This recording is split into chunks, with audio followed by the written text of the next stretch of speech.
Now at 5 o'clock, we are tracking a weather impact alert tonight that is causing problems across the roadways here in Indiana. These pictures here show semis down on State Road 39 in LaPorte County.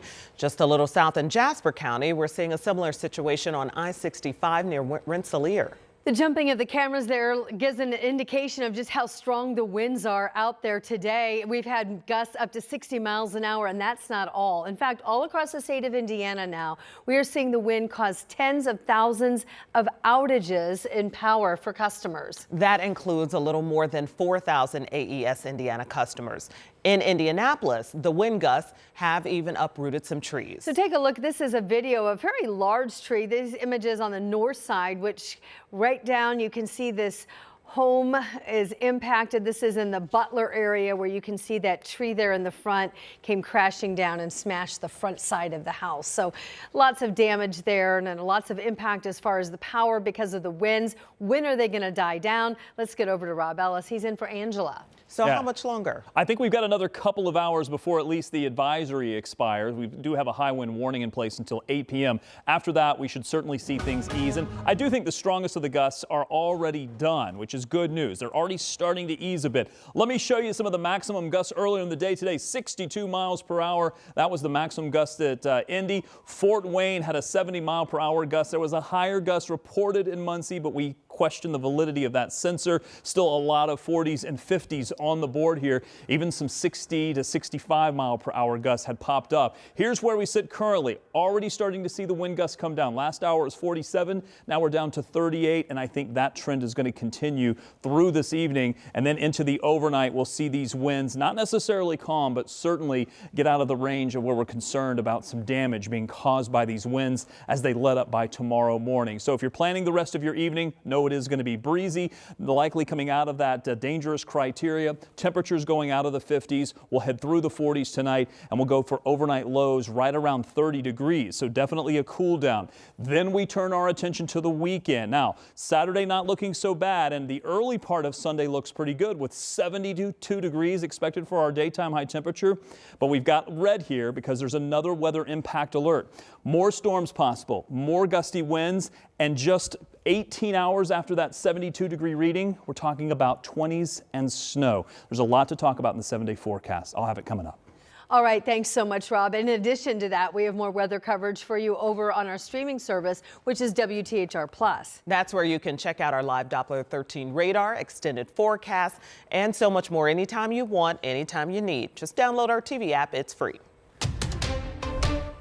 The family of Herman Whitfield III has reached a settlement in their federal lawsuit against the city after he died in police custody. Rich Nye has been following this case since the very beginning, ever since Whitfield died in his home almost 4 years ago. That's after police on the scene tased and handcuffed him. So what can you tell us about the settlement, Rich? So I've made a request, public records request, with the city to obtain a copy of that settlement agreement. A Whitfield family attorney says he cannot disclose the financial terms, but there is a deal with the family getting paid. IMPD officers responded to a call for a mental health crisis at the Whitfield home in April 2022. Herman III was moving around the house, naked, sweating, and bleeding from the mouth. Officers wanted the large man to get dressed to take him to the hospital. But when Herman came around a corner, he was tasered twice. Officers kept him face down on the floor while they handcuffed him. About 3 minutes passed before medics came into the house and Herman III was finally rolled over. He was unresponsive at that point. On this night, we needed help, and IMPD let us down drastically. And they came in the house. My wife asked him, "You're not going to kill my son, are you?" And 9.5 minutes later, he was gone. A grand jury indicted 2 officers for involuntary manslaughter, reckless homicide, and battery. An autopsy showed Herman's heart stopped while he was being handcuffed. A jury found the officers not guilty of all charges in December 2024. But the Whitfield family still pursued their wrongful death civil lawsuit against the city and the officers in federal court. A settlement agreement was reached in February, but is not yet filed with the court. Whitfield family attorney Rich Waples provided a statement. The Whitfields are satisfied with the settlement. They are devastated by the loss of their son and are hopeful that their efforts will make this type of tragedy less likely to occur in the future. A city spokesperson provided a one-sentence statement. This matter has been resolved to the mutual satisfaction of both parties. The prosecution had argued at the criminal trial that Herman III died from being left in the prone position. The defense argued the officers did not cause Whitfield's death. Now, a couple of years ago, 13 Investigates reporter Sierra Putman looked into these kinds of settlements, and she reported back in 2024 that the city had paid out $9.9 million in the previous 5 years in settlements involving IMPD incidents. We'll be waiting for the public record on just how much the city is paying the Whitfield family in this case. All right, Rich, thank you so much. We'll look forward to your upcoming reports. Also tonight, we are learning the name of a man who was found dead in a home in Westfield. This afternoon, the Hamilton County coroner identified him as 47-year-old James Matt Lucian. Right now, investigators are calling the death suspicious. Medics were called to a home around 7:20 last night where they say they found Lucian's body. They say he suffered some sort of trauma, but we're not specific. As we learn more information, we'll bring it to you. Tonight, we're learning the name of a man found dead in a car on the east side of Indianapolis. The Marion County coroner identified him as 22-year-old Gregory Clifton. Officers say someone had shot him before they found him around 24 hours ago near 38th and Post, North Post Road. Investigators have not shared any information about the case. A Marion County judge will sentence a man next month for a deadly shooting. It was this week that the jury convicted him, Gerald Hatcher Jr., of murder and 2 counts of attempted murder. This is a shooting that occurred nearly 2 years ago in April of 2024 near Guyan and Lafayette Roads. That's where officers say they found 3 men shot. 19-year-old Avante Campbell died. Hatcher also faces charges in a separate deadly shooting in May of 24. That happened near Railroad and West Stomp 11 roads. In new court documents released just this week, investigators say Hatcher shot the victim, Yesar Burnett Jr., 14 times. And a group of judges got the community today. They got the opportunity to make their case for another term. In fact, our Brandon Schaff was there at the State House today as judges were interviewed by a committee tasked with determining whether or not they get that chance.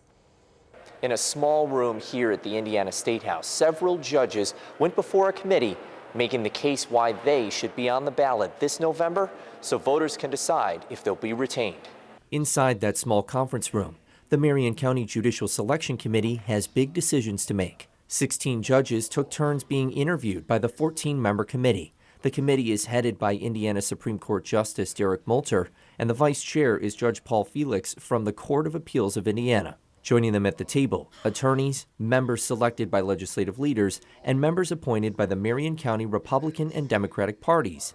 They asked the judge being reviewed about their background, giving them an opportunity to make the case why they should be on the ballot. Judge David Serto says the process encourages them to reflect on their purpose as a judge and how they can better their communities. But that's one of the great things about having judges that we choose from our community and that we ask on a regular basis to come back to a group like this and speak about why we think we might do a good job for another 6 years. I want them to walk out of that courtroom feeling like they've been treated fairly and their dispute handled in an appropriate manner.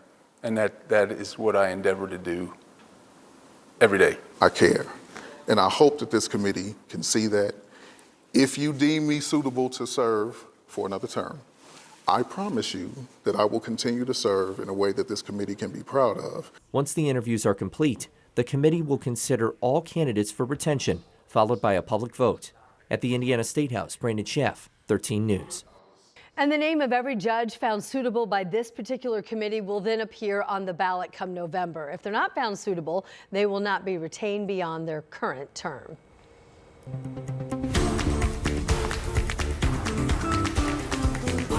Safety Jonathan Owens is coming to the Colts. His agent announced he signed a 1-year deal with the team. Owens, who is married to star Olympic gymnast Simone Biles, spent the last 2 seasons with the Chicago Bears. He played for the Texans and the Packers before Chicago. And we want to let you know that Dom is going to have a recap of the Colts free agency moves during a special sports special tonight. It's very, very special. It'll be on WDHR+. He'll also be talking Pacers as well. What's ahead for them after this season? What does it mean for the draft? We dig into all that tonight at 7 o'clock on our free TV streaming app. Also tonight, here in Indianapolis, public schools IPS warning of budget challenges ahead for the new year. District leaders say they are facing a $7 million drop in funding and budget cuts could be coming. Our Ashton Hackman explains what's behind it. Another school year is winding down, and for Indianapolis public schools, so is funding. The district is facing a $7 million drop heading into next year. This funding gap is requiring school districts across our state to make tough budget decisions, and this will be the case for IPS as well. In this video message, IPS Superintendent Dr. Alicia Johnson says changes to state and federal funding, along with declining enrollment, are driving the shortfall. Enrollment for IPS has been a challenge for years, losing about 10,000 students over the past decade. Courtney Hawk has a third grader at IPS 27. She hopes parents are part of the conversation. No one wants to be in that seat looking at the numbers and saying we don't have enough, but let us into that. Let us know where else you considered cuts. IPS is still working through the budget process. Coming up at 6, how a push for another referendum could impact those budget talks. In Indianapolis, Ashton Hackman, 13 News. Now, IPS declined our interview request, but said that school leaders will be sharing more information about specific budget decisions in the coming weeks. Dropping charges, that's what the family of the Georgia teacher killed after he caught his students in a prank wanted. The decision in the case ahead. That's tonight at 5:30. And we've got that chance for strong storms sometime late Sunday as a system pushes through here. Here's the area that we're tracking, the timing of that, what to expect. I'm going to break it all down for you coming up. Purdue is getting ready to take on Nebraska in the Big Ten quarterfinals. I'll talk about a pivotal matchup against the Cornhuskers tonight coming up in 13 Sports.